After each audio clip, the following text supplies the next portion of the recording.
여러분 안녕하십니까? 자, 여러분 이번 시간에는요 맹큐의 경제학 챕터 12장 조세제도인데, 지난 시간에는 조세를 부과했을 때 효율적인 조세가 어떤 조세인가 그걸 살펴봤으면, 이번 시간에는 조세와 관련된 공평성에 대한 얘기를 한번 같이 해보도록 하겠습니다. 자, 교재는 286페이지가 되겠고요.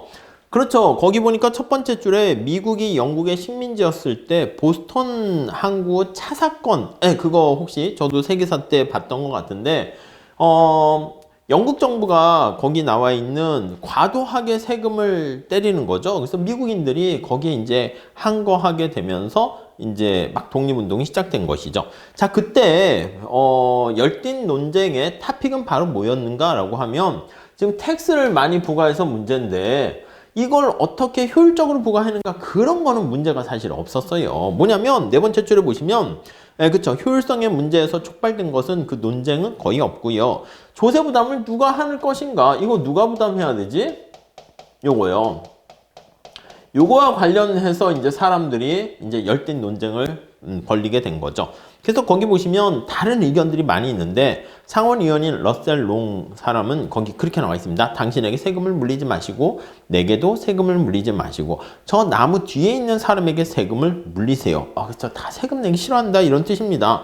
근데 우리가 알다시피요, 정부가 우리가 지난 시간에 본 것처럼 정부가 예를 들면 공공재를 생산한다거나 아니면 어떤 환경오염 문제 같은 그런 것들을 이제 외부성이라고 하는 것이죠.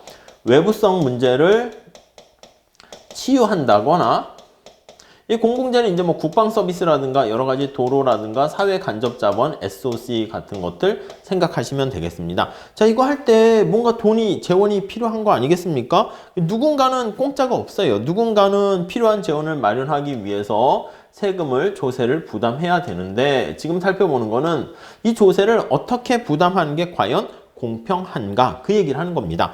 우리가 이제 그 효율성에 대해서는 좀 명확하게 사회적 후생 손실이라든가 경제적 순손실을 아니면 행정비용을 극소화하면 그게 효율적이다 얘기할 수 있는데, 공평성이라는 거에 대해서는 이게 약간 우리가 약간 주관성을 가지고 있어요. 그래서 이게 뭐가 공평한가, 이거에 대해서는 약간 주관적이니까 사회적인 어떤 합의가 필요하다라고 생각하시면 될 것 같습니다. 근데 이제 기본적으로 이 공평성 주관적이긴 하지만 그에 대한 판단 기준이 경제학에서는 어떻게 되어 있습니까? 라고 하면요, 첫 번째는 뭐가 있습니까? 하면 편익의 원칙이라고 있어요. 야, 너 말이야, 정부가 여러 가지 공공재를 제공하는 서비스를 제공하지? 그렇지. 야, 그거 네가 이용해서 혜택을 보니까 베네핏 누리는 만큼 너 세금 내. 이렇게 되는 거죠. 우리가 이제 사용자 부담의 원칙하고 비슷하다라고 보시면 되겠습니다. 첫 번째 줄에 보시면 조세 원칙의 하나인 편익의 원칙에 따르면 사람들은 정부가 제공하는 공공재와 서비스를 통해서 얻는 편익에 따라서 세금을 내야 된다, 이거예요. 그렇게 되면 여기 정부가 제공하는 이런 공공재는 어떻게 되는 거예요? 대가를 지불하는 거죠. 그래서 공공재 공급에 따른, 공공재 사용에 따른 대가를 지불해라. 그러니까 이거는 어떻게 되는 거예요? 거기서 보니까 세 번째 줄에 사적재화와 유사하게 되는 것을 알 수가 있어요. 사적재와 유사하게 전환된다라는 것을 알 수가 있습니다. 자, 편익의 원칙을 적용하는 게 있습니까? 이게 쉽진 않아요. 사람들이 자기가 얻게 되는 편익을요, 실제로 저 이만큼 편익을 얻었습니다, 이만큼 만족 얻었습니다, 누가 그럴까요? 아니면 제가 강의를 했어. 수강료를 여러분들이 누리는 기쁨 만큼, 혜택을 보신 만큼 자발적으로 내주세요. 그럼 어떻게 돼? 실제로 편익을 본 사람도 어떻게 되겠습니까? 그쵸. 비용 부담하기 싫으니까, 그걸 강의라고 하냐? 이렇게 이제 쓴단 말이죠. 근데 이제 속으로는, 아이고, 도움이 됐어, 이럴 수 있죠. 그러니까 사람들의 이 편익을 보게 되었다라는, 진정한 편익을 얻게 됐다는 걸 드러내지 않으려고 합니다. 그나마 우리 현실에서 편익의 원칙을 사용하는 조세 제도는, 자, 두 번째 달라 휘발유세가 있습니다. 휘발유세. 그쵸. 그러니까 우리가 휘발유에다가 세금을 때리게 되면 자동차를 많이 이용한다? 도로 이용세라고 보시면 될 것 같습니다. 도로 건설 유지에 사용하게 되는 거 알 수가 있겠죠. 자, 그렇게 정리하시면 되겠고요. 다음 마지막 단락에 보시면 편익 원칙을 토대로 사용하는 경우에도요, 이거 야 그러면 이게 공평성 측면에서 소득이 많은 사람이 세금 많이 내는 그런 누진적인 성향도 지닐 수 있을까? 예, 지닐 수 있다라고 얘기를 합니다. 우리가 부자가 있고요. 빈자가 있어요. 가난한 사람이 있습니다. 자, 이런 경우에 어떤 사람이 좀 더 잃을 게 많을까요? 정부가 제공하는 게 도로도 있지만 경찰, 국방 이런 서비스 있잖아요. 경찰 서비스에 대한 혜택을 누가 더 많이 누릴까요? 부자가 더 많이 누릴 수 있겠죠. 왜냐면 정부가 그런 국방 서비스 같은 거를 제대로 제공하지 않게 되면은 이렇게 강도라든가 이런 나쁜 사람들이 약탈을 해갈 거 아니겠습니까? 그럼 자기가 잃게 되는 게 많을 것이고, 좀 가난한 사람 같은 경우는 어떻게 돼요? 만약에 진짜 너무 가난해서 도둑 들었는데 가져갈 게 없는 거야. 아, 이게 너무 옛날에 뭐 그런 얘기도 있잖아요. 너무 가난해가지고 도둑이 자기 돈과 뭐 먹을 거리를 놓고 간 그런 경우도 있다고 하는데, 그러니까 잃을 게 훨씬 많은 부자인 경우가 오히려 정부가 경찰 서비스를 잘 이렇게 제공하게 되면 혜택이 더 크다 이렇게 볼 수가 있습니다. 그래서 경찰 서비스와 관련해서 서비스에 대한 어떤 혜택은, 베네핏은 누가 더 많이 누리게 됩니까? 하면 지금 뭐라고요? 편익을 많이 누리면 세금을 많이 내. 편익에 비례해서 세금을 내라. 이게 바로 편익의 원칙이거든요. 그러니까 경찰 서비스 혜택을 많이 보는 사람이 만약에 소득이 많은 사람이다 이렇게 되면은 당연히 이것도 누진적인 효과를 보일 수 있다라고 보시면 될 것 같습니다. 뭐 그 정도 정리하시면 되겠고요. 그리고 다음 페이지 거기 두 번째 단락에 거기 보시면 두 번째 줄 편익의 원칙을 토대로 빈곤 퇴치 정책. 여기요 여러 가지 정부의 정책이 있는데 빈곤을 퇴치하는 정책 이런 거에 대해서도요. 누가 혜택을 많이 봅니까? 하면은 거기 나와 있는 빈곤 없는 세상에서 살기를 원하는 사람들이 만약에 이게 하나의 공공재라고도 볼 수 있는데 거기 나와 있는 부유층이 중산층보다 더 큰 가치를 누리게 된다라고 하면요. 당연히 또 부유층이 세금을 더 많이 내게 될 수가 있습니다. 자, 그러니까 지금 뭘 말씀드리고자 하는 거냐면 야, 편익의 원칙에 따르면 말이야. 이거 역진세가 되는 거 아니야? 아니요. 그렇지 않을 수 있어요. 그래서 적절한 때로는 편익의 원칙에 입각한 텍스 구조 하에서도 텍스도 여기 나와 있는 누진세를 적용할 수가 있다. 누진세가 적용 가능하다. 이렇게 정리를 하시면 될 것 같습니다. 아셨죠? 그렇게 봐주시죠. 다음 두 번째 원칙 한번 볼게요. 자, 지금 첫 번째 원칙은 편익의 원칙이 있고요. 또 두 번째 원칙은 뭐가 있냐면 능력의 원칙이 있어요. 능력의 원칙. 이거는 뭐냐면 능력이 있는 사람은 세금 많이 내라. 뭐 이렇게 보시면 되겠어요.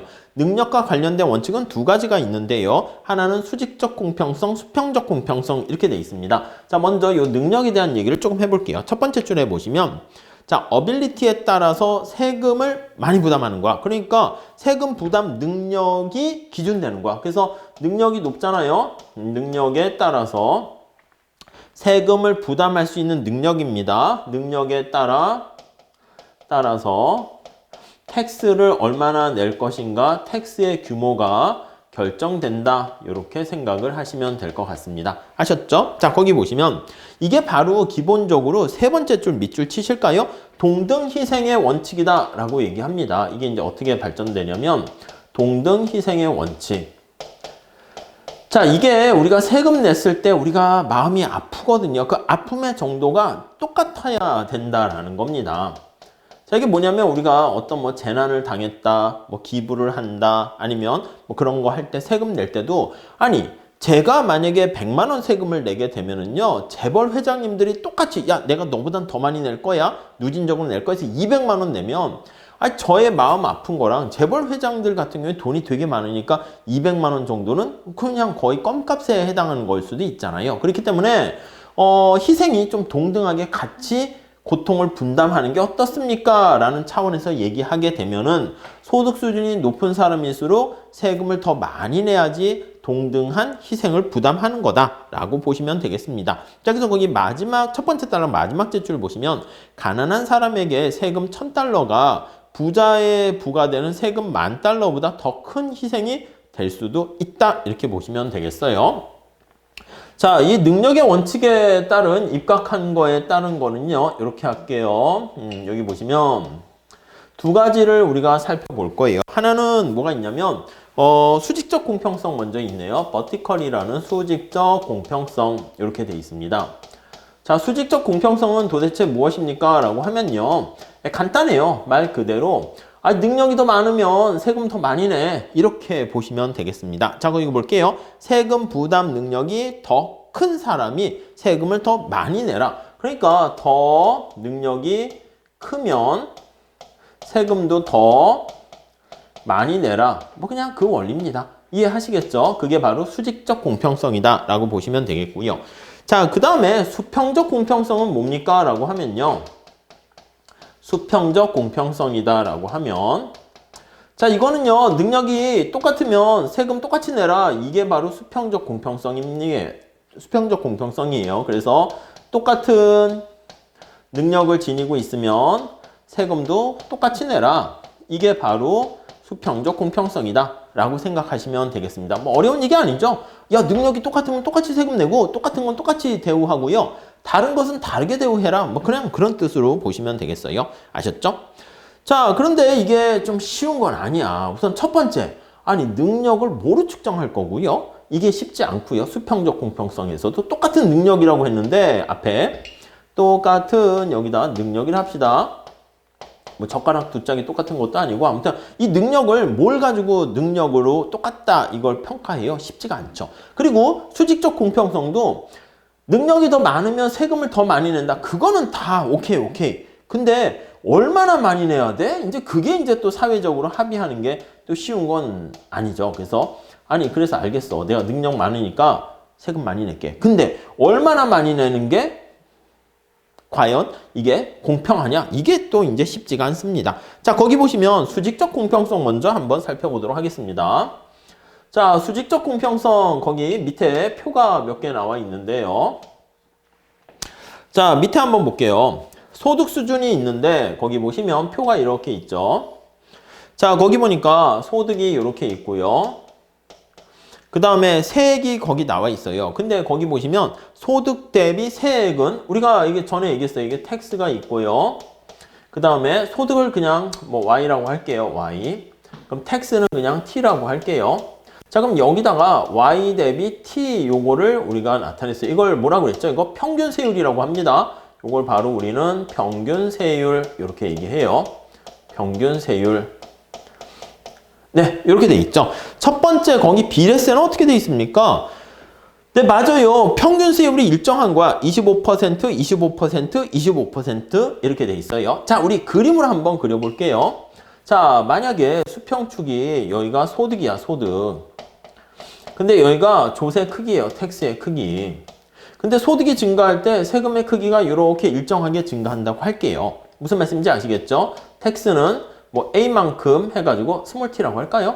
스몰 t만큼 이렇게 해서 소득의 일정한 비율만큼 낸다 할게요. 이 기울기가 스몰 t 세율입니다. 뭐 0.2, 여기서는 0.25 이렇게 되겠죠? 예를 들면 0.25 y 이렇게 돼 있는 거야. 그러면 y분의 t는 0.25 해서 25%만큼 세금을 내는 거죠. 자, 그러면 여기 나와 있는 것처럼 평균 세율이 어떻게 됩니까? 하면 이게 평균 세율은 원점에서 기울기예요. 여기 점점점.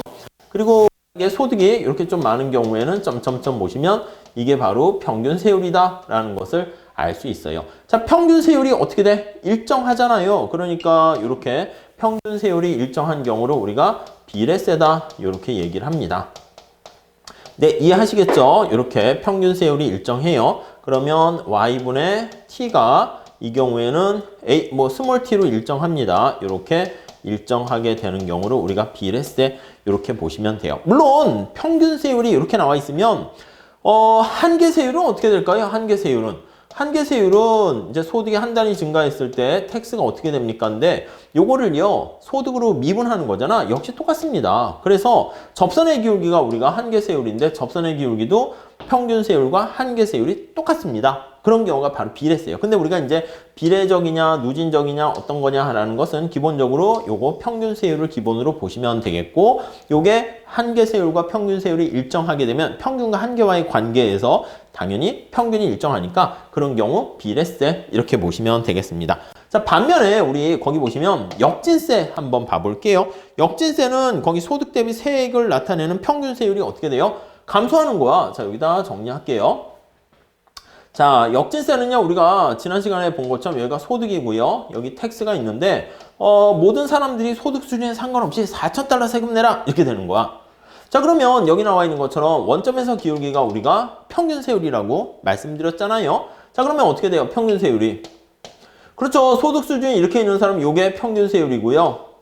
그 다음에 여기 어떻게 됩니까? 여기 있는 사람, 요게 평균세율이었습니다. 그쵸? 이게 y분의 t 나타내는 그 기울기예요. 기울기 요게 이렇게. 자, 그래서 이런 경우에는 평균세율이 점차 감소한다라는 것을 알 수가 있고요. 그래서 우리는 이거를 역진세다, 역진적이다 이렇게 표현을 하게 됩니다.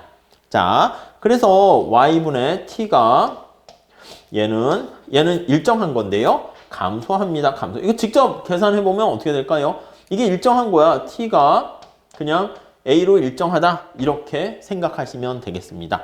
자, 그러니까 여기 보시면 t가 a로 일정하니까 y분의 a 부모인 소득이 증가한다 할게요. 소득이 증가할 때 이거는 점차 감소해요. 그래서 우리가 평균세율이 감소하는 경우 알 수가 있죠. 이렇게 되는 경우를 우리가 역진적이다 이렇게 얘기하고요. 한계세율은 어떻게 됩니까? 한계세율은 접선의 기울기인데 이 경우 빵이잖아요. 그래서 평균과 한계와의 관계를 생각해 봤을 때 한계세율은 제로라는 거 알 수 있어요. 소득이 한 단위 증가했을 때 여기 나와 있는 텍스가 얼마니라고 하면 이거는 빵 이렇게 해서요. 한계세율이 빵이에요. 자, 평균세율과 한계세율과의 관계를 보면 평균세율이 한계세율이 더 작으니까 평균세율이 떨어지게 되는 거 알 수가 있습니다. 자, 여기다가 조금 더 정리를 하게 되면 평균이 떨어진다라는 얘기는요. 평균세율보다 한계세율이 이게 지금 더 작은 거야. 그러니까 한계가 더 떨어지니까 한계가 더 작으니까 평균을 깎아먹는다 이렇게 보시면 되겠고요. 지금 요거는 이제 역진적 그렇게 되는 거 알 수가 있습니다. 자, 그 다음에 끝에 세 번째 보시면 누진적이라는 게 있네요. 여기 누진세 한번 생각해 볼게요. 누진세는요, 우리가 여러 가지로 표현할 수 있는데 기본적으로 소득이 증가함에 따라서 이런 식으로 세금이 더 많이 부과되는 거예요. 자, 그러면 여기 몇 개 점을 2개 한번 찾아볼게요. 여기 한번 생각해 볼게요. 평균세율은 원래 이렇게 됐었어요. 예, 원점에서 기울기가 평균이라고 그랬습니다. 그래서 소득이 증가했더니 평균세율이 어떻게 됐어? 올라가는 거잖아. 이해가시죠? 그러니까 구조 자체가 뭐 이렇게 되려면은 한번 생각해 보시죠. 이렇게 곡선의 형태가 되는 거니까 여기 나와 있는 것처럼 뭐 세율 t 얼마에다가 뭐 y의 제곱 뭐 이런 꼴로 되겠죠? 무슨 말씀인지 아시겠죠? 자, 그러면 여기 한번 볼게요. 이런 경우로 우리가 누진세 이렇게 얘기하게 됩니다. 누진적이라는 것은요, 다음 페이지에 나와 있지만 평균세율이 올라가는 거야. 그러니까 소득이 증가할 때 단순하게 세금을 더 많이 낸다. 근데 일정한 비율로 증가하는 경우는 비례세가 되는 건데 여기 보시면 더 빠르게 소득이 증가하는 거예요. 나중에 여러분들이 많이 배우실 기회가 있을 거예요. 그래서 y분의 t가 이걸 정리하게 되면 t가 이렇게 되는 거잖아. 예를 들면 ty의 제곱 y 이렇게 되니까 이게 ty 이렇게 되고요. 소득이 증가하면 평균세율이 증가하게 되는 거 알 수가 있어요. 자, 그래서 여기 나와 있는 이게 평균세율이 소득이 증가함에 따라서 증가하게 되는 경우를 평균세율 점차 증가하게 되는 경우를 우리가 바로 누진적이다 이렇게 정리를 하시면 되겠습니다. 아셨죠? 자, 누진세인 경우에는 접선의 기울기인 한계가 평균세율보다 훨씬 높다라는 것을 알 수가 있어요. 자, 그래서 한번 더 생각을 해보시면 y분의 t를 나타내는 평균세율보다 그 점에서의 접선의 기울기를 나타내는 한계세율이 더 큰 경우, 그러니까 한계가 추가되는 거잖아요. 목욕탕에 물이 있는데 40도씨 물이거든요. 물을 더 추가로 붓는데 더 뜨거운 물을 붓어. 그러면 평균 온도는 어떻게 될까요? 올라가죠. 그 평균과 한계와의 관계로 표현하는 것도 잘 좀 체크해 주시면 될 것 같습니다. 그래서 다음 페이지 가보시면 비례적, 뭐 역진적, 리그레시브, 프로그레시브라는 누진적 이렇게 나와 있고요. 자, 어떤 경우가 좀 더 바람직합니까? 이거는 거기 나와 있죠. 두 번째 단락에 있는 것처럼 질문에 명확한 정답이 있는 건 아닙니다. 사회 구성원들이 합의를 해야 돼.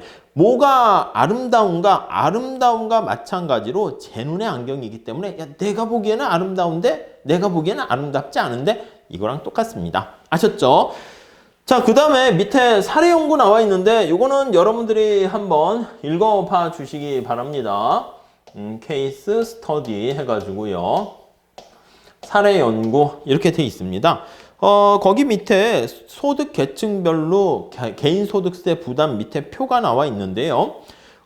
연방 조세 부담이 소득 계층에 따라서 조세 부담이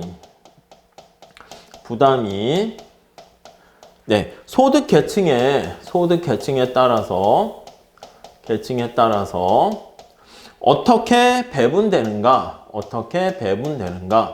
이거에 대한 얘기를 하는 것입니다. 뭐 거기 데이터를 쭉 봐보시면 가난한 1분위부터 2분위, 3분위, 4분위, 5분위 해서 최상분위 이렇게 나와 있는데 어떻게 돼 있어요? 거기 보니까 소득 수준이 낮은 사람부터 여기가 1분위 해가지고 정리를 합니다. 2분위, 3분위, 4분위, 5분위 뭐 그 다음에 이렇게 해서 표현을 했어요. 거기 보니까 5분위가 이제 최상위 분위가 되는 거죠.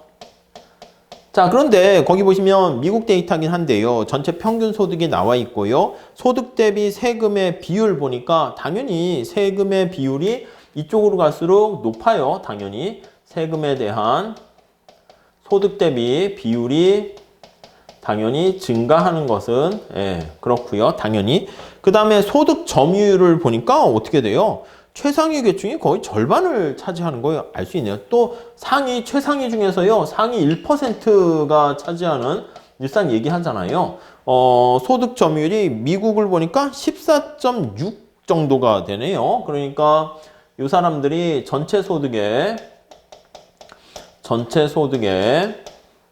얼마를 점유를 합니까? 라고 하면 대략 한 15% 정도를 점유한다 라는 것을 알 수가 있고요. 상위 1%가. 그리고 총 세액 점유율은 거기 보니까 24%. 왜냐면 이 사람들이 그러니까 소득도 많이 벌긴 하겠지만 또 세금의 한 거의 4분의 1. 아니, 그러니까 최상위층이 여기 1% 말고 한 20% 이렇게 5분위를 나눴을 때 이 사람들이 전체 20% 상위 사람들이 세금 내는 게 미국에서 68%니까 거의 70%. 그러니까 소득도 많이 차지하는데 누진적인 그래도 구조를 통해 가지고 세금도 많이 내고 있다는 거 알 수가 있습니다. 물론 더 내야 된다 이런 의견이 또 많이 있기도 합니다. 289페이지 가보시면 그런 얘기들이 거기 나와 있으니까 한번 보시면 될 것 같고요. 자, 그렇게 정리가 되어 있습니다. 자, 그 다음에 우리가 보려고 하는 게 지금 수직적 공평성을 살펴봤어요. 전체적인 큰 흐름을 보세요. 그리고 여기 보시면 우리가 지금 요거예요. 능력의 원칙을 보고 있어요. 능력에 따라서 세금을 규모를 결정해야 되고 동등한 희생을 해야 된다라는 것인데요. 기본적으로 자, 우리가 두 가지 있어요. 수직적 공평성, 수평적 공평성. 수직적 공평성은 능력이 더 많으면 세금 더 많이 내라 이렇게 되는 것이고요. 수평적 공평성은 똑같은 능력을 가지고 있으면 세금을 똑같이 내라. 이게 바로 수평적 공평성입니다. 근데 거기 보시면 두 번째 줄에 능력이 어떻게 똑같은지 그걸 파악하기가 쉽지가 않습니다. 왜요? 여기서의 문제는 요 능력을 파악하는 게 쉽지가 않아요. 그래서 야, 뭐가 능력이야? 그걸 이제 능력에 대한 어떤 대리변수라고 얘기합니다. 대리변수. 아니, 뭐 돈 많이 벌면 능력 있는 거야? 키 크면 능력 있는 거야? 몸무게가 많이 나가면 능력 있는 거야? 애매하잖아요. 뭐 그렇게 되는 거죠. 그래서 거기 보시면 가정마다 형편이 다르기 때문에 우리가 세법상 수평적 공평성을 만족하는가라고 할 때는요. 어떤 거기 맨 마지막 줄에 나와 있는 것처럼 세금 부담 능력에 영향을 주는 다른 것들을 다 우리가 감안을 하게 됩니다. A라는 사람이요. 다음 페이지 가보시면 B라는 사람하고 이렇게 같이 있는데요. A가 스미스가 존스 이렇게 있습니다. 가정의 소득이 10만 달러라고 합니다. 그래서 10만 달러, 1억이라 합시다. 얘도 1억을 벌고 얘도 1억을 벌어요. 둘 다 같이 1억을 벌고 있는 상황인데 거기 보시면 스미스에게는 A에게는 가정에는 자녀가 없어요. 그리고 스미스는 건강이 나빠가지고 의료비를 많이 지출해. 그래서 거기 보시면 자녀가 없으나 아파요. 이렇게 병원비로 많이 지출한다고 할게요. 근데 존스 같은 경우에는 건강해요. 건강한데 자녀가 또 4명이 있어요. 근데 4명인데 건강 이렇게요. 그러니까 이러한 개개인들의 어떤 사정을 다 감안해야죠. 그냥 소득이 똑같이 1억 번다라고 해가지고 니네들 능력 똑같아 이렇게 얘기하기는 좀 약간 그렇죠. 그러니까 개인들의 어떤 사정을 감안해가지고요. 거기 보니까 또 2명의 자녀는 또 대학을 다니고 있는데 대학 등록금이 또 되게 높잖아요. 그렇게 돼 있기 때문에 소득이 같은 2 자녀의 세금을 그냥 소득이 똑같다고 똑같은 능력이라고 볼 수 있을까? 그건 아니라는 거죠. 그래서 여기 나와 있는 것처럼 A와 같은 거기 보시면 스미스와 같은 사람한테는 아프니까 이것도 비용 처리해서 비용 공제를 좀 해줘야 되겠다 이런 것이고요. 또 자녀가 4명 중에서 또 2명이 대학을 다니고 있으니까 등록금 부담이 너무 커지니까 그런 경우에는 등록금 부담을 좀 덜어주기 위한 여러 가지 세제 혜택을 마련한다. 이게 쉬운 얘기가 아니죠. 네, 그 정도 보시면 되겠습니다. 자, 우리가 지금 살펴본 게 지금 전체적인 큰 맥락을 잘 보셔야 됩니다. 지금 앞에 보면은 이게 공평성과 관련된 얘기를 하는 거예요. 조세제도 이번에 타픽이 조세와 공평성과 관련된 얘기를 하고 있는 거죠. 자, 그래서 거기 보시면 291페이지에 조세 귀착과 조세 공평성 이렇게 나와 있는데 우리가 이제 살펴보는 거는 실제 세금을 부과했을 때 조세를 누가 실제 부담하는가 그게 이제 달라질 수 있다는 거예요. 292페이지가 보시면요. 그래서 조세를 떠넘기는 거예요. 조세에 대한 전가로 인해서 실제 우리한테 관심 있는 거는 이제 경제적 귀착. 그건 실제 귀착이에요. 실제로 부담을 하게 되는 귀착이 누구인가 이거를 정확하게 좀 파악을 해야 될 필요가 있다라는 게 이제 첫 번째가 되는 것이고요. 자, 292페이지 거기 가보시면요. 자, 첫 번째 줄에 그래서 이제 세금을 내는 게 그러니까 기업에게 세금을 내라고 했더니 기업이 우리 탄력성 때 봤죠? 힘이 세가지고 가격을 올려서 소비자 가격을 올려가지고 소비자한테 떠넘길 수가 있게 되는 것이고요. 그러니까 이제 경제적, 형식적 귀착과 법적 귀착과 실질적인 경제적 귀착은 달라질 수가 있습니다. 왜 그렇다? 이 조세 부담의 전가. 떠넘기는 것 때문에 그렇다. 쉬프트 때문에 그렇다라고 보시면 되겠습니다. 자, 그래서 거기 두 번째 줄 보시면 세금이 부과되면 수요 공급이 변하게 되고 균형 가격도 변하게 됩니다. 소비자가 내는 가격과 생산자가 수취하는 가격이 괴리가 발생하게 되고요. 따라서 세법상의 납세 의무자가 아닌 다른 사람에게도 영향을 미치게 되는 거 알 수 있어요. 그렇게 떠넘기는 그런 효과까지 간접적인 효과도 고려해야 됩니다. 자, 그래서 그걸 야 그럴 필요 없어 라고 얘기하는 게 거기 두 번째 단락에 보시면 간접 효과를 무시하고 경제학자들이 그것을 뭐 조롱하는 의미로 거기 보시면은 끈끈이 효과, 끈끈이 이론이라는 것도 있습니다. 그러니까 끈끈이가 뭐냐면 파리가 거기다 차닥 달라붙어 가지고요. 그런 의미로 이제 설명하기도 합니다. 그거 그냥 살짝 한번 읽어보시면 될 것 같고요. 예를 통해서 한번 보세요. 자, 거기 한번 볼게요. 경작을 공부하지 않은 사람은 이렇게 나와 있어요. 경작을 왜 공부해야 되는가를 또 이제 간접적으로 강하게 어필하는 것이죠. 돈 많은 사람들이 고가의 모피 코트죠. 모피 코트를 사기 때문에 야, 이 코트에 대한 세금은 수직적 공평성을 만족시킨다 주장할 수 있네요. 그쵸? 모피 코트 사는 사람은 가격도 비싼데 또 능력 있는 사람이고 돈을 많이 버는 사람이니까 고가의 사치품에 해당하는 모피코트에 세금을 꽝 때리게 되면은 당연히 세금을 많이 부담한다 이렇게 얘기할 수 있는데 자, 그러나 거기 다음 줄에 보세요. 아니 모피코트에 세금을 때렸더니 돈 많은 사람들이 아니 뭐 꼭 모피코트 없으면 뭐 죽어요? 그게 아니잖아. 뭔가 사치품이 폼생폼사할 만한 것들은 여러 가지가 있으니까 됐어. 그러면 코트를 사던 사람들이 코트 대신에 다른 사치품을 사는 거야. 뭐라고 할까? 몸에 걸치는 귀금속이라든가 아니면 차를 비싼 걸 한다든가 요트를 산다든가 이런 쪽으로 가게 되면요. 모피 코트의 판매량이 줄어든단 말이야.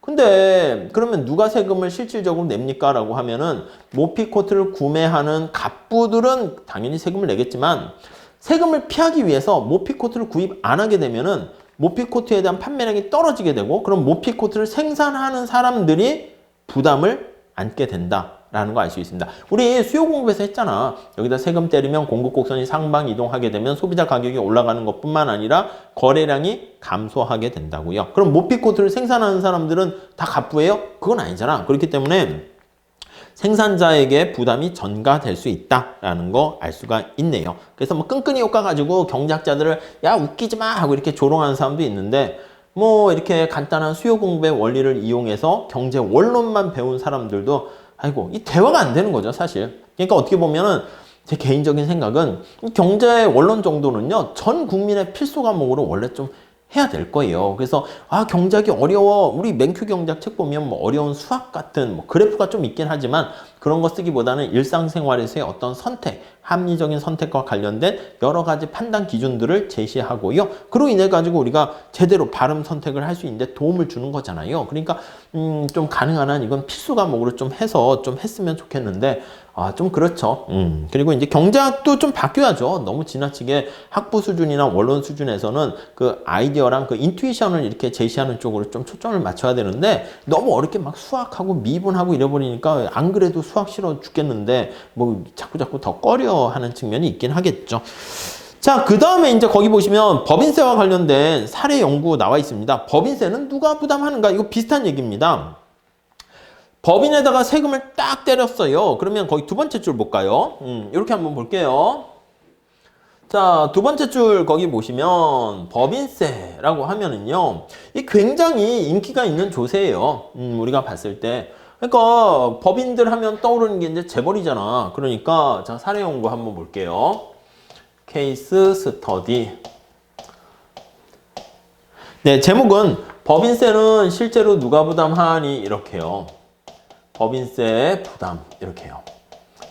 이것도 이제 경제학에서 이제 이슈가 되긴 하는데 이게 뭐 소득세나 뭐 법인세나 이게 세금 부과하기가 쉽지 않습니다. 우리나라 사람들이야 대한민국인이라는 걸 자랑스럽게 생각하니까 돈 많이 버는 사람들도 세금을 그만큼 내는데 유럽이나 전에 보니까 어떤 뭐 명품 가방의 그 회장은요 프랑스에서 세금을 팍 때렸더니 됐어 프랑스 네가 나한테 해준 게 뭐 있어 해서 막 국적을 막 벨기에로 옮기고 막 그런다고요. 기업도 마찬가지야. 세금을 너무 막 탁 때리고 막 이렇게 되면은 법인세 부담이 낮은 쪽으로 공장을 그냥 이전해 버리는 거예요. 만약에 삼성이 공장을 우리나라에 짓지 않고 인도에 공장을 짓게 되면은 법인세를 피해 가지고 그러면 사실은 우리나라한테 좋은 게 아니라 인도가 좋은 거지. 거기서 인도에 공장을 지어서 인도 사람을 채용할 거 아니겠습니까? 인도에 공장 지어서 우리나라 사람을 거기로 보내서 채용하겠어요? 안 그렇게 되는 거죠. 그렇기 때문에 두 번째 줄에 보시면 조세 귀착에 대한 분석이 굉장히 중요한데요. 법인세는 국민들한테 인기가 높대요. 왜냐하면 법인 기업은 사람이 아니기 때문에 내가 내는 게 아닌 것처럼 보여. 삼성이 세금 때리면 우리가 당연히 뭔가 삼성이라는 법인 기업이 내겠지라고 하는데 알고 보면 삼성의 그 구성원들이 세금을 내는 거거든. 이 법인을 가지고 있는 어떻게 보면 소유주라고 생각할 수 있는데 거기 보시면 법인이라는 것은요, 그냥 거기 보시면 삼성이 세금을 냈다라고 하면 삼성 별 3개 있죠. 그냥 이 세금을 걷어가지고 정부한테 이렇게 갖다 주는 역할만 하는 게 법인일 뿐이에요. 그러니까 실제 내는, 그러니까 이게 그 어떠한 뭐 길, 뭐 도관 이런 것처럼 관이라고 생각하는 거야. 법인을 통해 가지고 세금을 낼 뿐이지 실제로 부담하는 실제 궁극적인 법인세에 대한 부담은 누가 집니까? 라고 하면은요. 거기 한번 보세요. 첫 번째 단락에 거기 보시면 마지막 째줄에 이 법인의 어떤 주주, 그렇죠? 주식을 가지고 있는 소유주인 주주가 세금을 내고요. 우리가 앞서 말씀드린 것처럼 법인세를 부과했더니 기업이 상품의 가격을 올려버리는 거야. 그렇게 되면 어떻게 돼? 그 법인에서 삼성에서 만약에 전자제품 세탁기 가격을 올려버리는 거야. 그럼 이제 소비자가 비싼 가격에 세탁기를 구입해야 되잖아. 그러다 보니까 소비자들이 내는 거죠. 아니면 아니면 이 법인에서 일을 하는, 삼성에서 일을 하는 근로자들이 있잖아요. 종업원.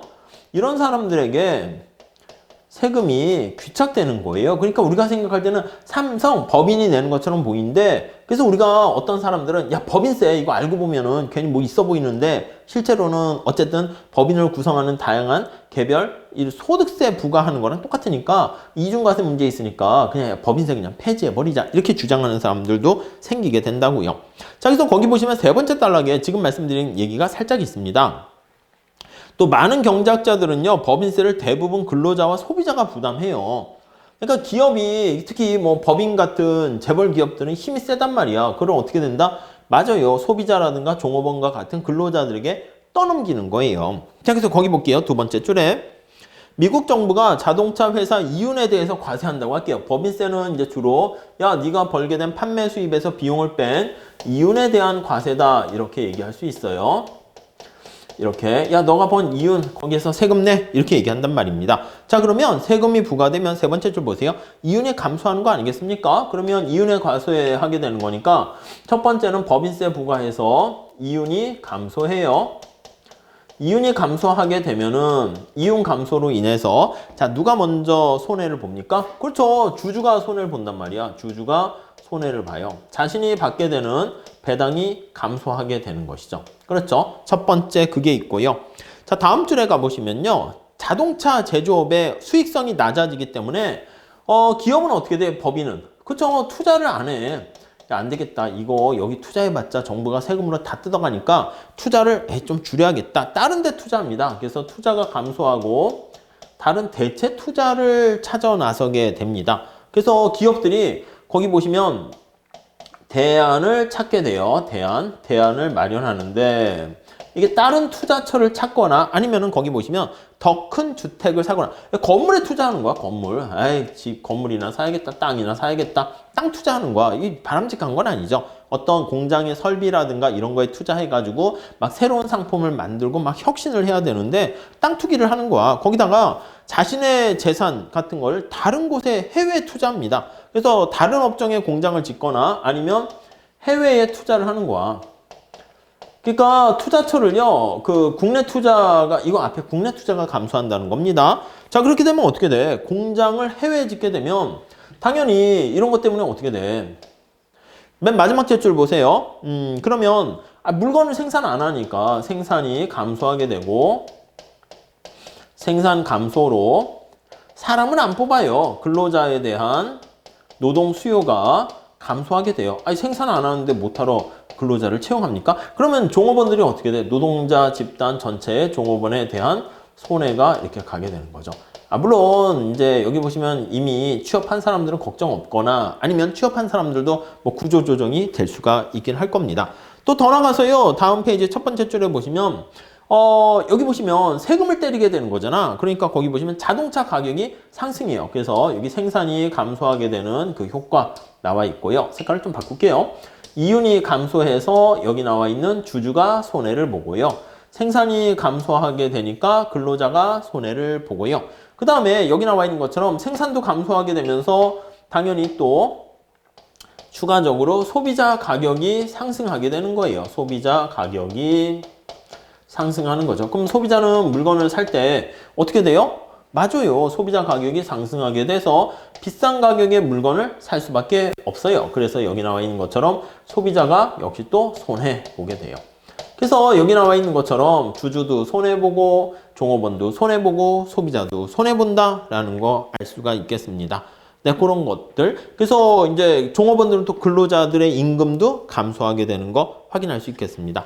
자, 그래서 거기 보시면 세 번째 줄에 법인세는 조세 규칙의 끈끈이 이론, 이 끈끈이 이론을 이 책에서는 약간 이제 비판적으로 보고 있네요. 법인세가 인기가 높은 거는요, 이 세금을 부유한 기업들이 부담하는 것처럼 우리 눈에는 보여. 그래서 야, 법인세를 올려라! 이렇게 얘기하는데, 아니, 얘도 어떻게 보면 살아있는 생명체인데, 야, 내가 세금 내는 걸 좋아하겠습니까? 딴 사람한테 전가를 시킨단 말이야. 물론, 이 전가시키는 경로를 다 차단한 다음에 법인세를 부과하게 되면은 그러면 얘가 딴 데 전가 못 시키니까 당연히 좀 뭔가 부자인 법인세가 더 세금을 법인기업이 세금을 많이 낼 수는 있는데 그럼 또 누가 뭐 기업을 하려고 하겠습니까? 그러니까 이게 법인세도 올리긴 해야 돼. 재원 마련이 필요하니까 우리가 정부가 돈 쓸 일은 나날이 더 많아지거든요. 그러니까 이제 적절하게 세금 인상을 어느 순간에는 좀 할 수밖에 없긴 한데 그럴 때 거기 나와 있는 것처럼 실제로 누가 얼마나 부담을 하고 누구한테 어떻게 귀착되는가 그걸 조금 봐야지 겉으로 봤을 때 뭐 약간 뭔가 뭐 쉽게 보이는 거랑 다를 수 있다라는 거 알 수 있습니다. 그래서 거기 보시면 세 번째 줄에 궁극적으로 이 세금을 부담하는 자동차의 소비자라든가 자동차 업계 근로자들은 부자가 아닙니다. 법인세의 진정한 귀착이 이렇게 된다라는 것을 진짜 경제 언론을 수업 들어서 알게 된다라고 하면 법인세를 올려라 이렇게 쉽게 그냥 뭐 이렇게 댓글 뭐 이렇게 쉽게 할 수 있지 않게 된다라는 것을 알 수가 있겠습니다. 자, 그 다음에 거기 밑에 4번 결론은 그냥 가볍게 보시죠.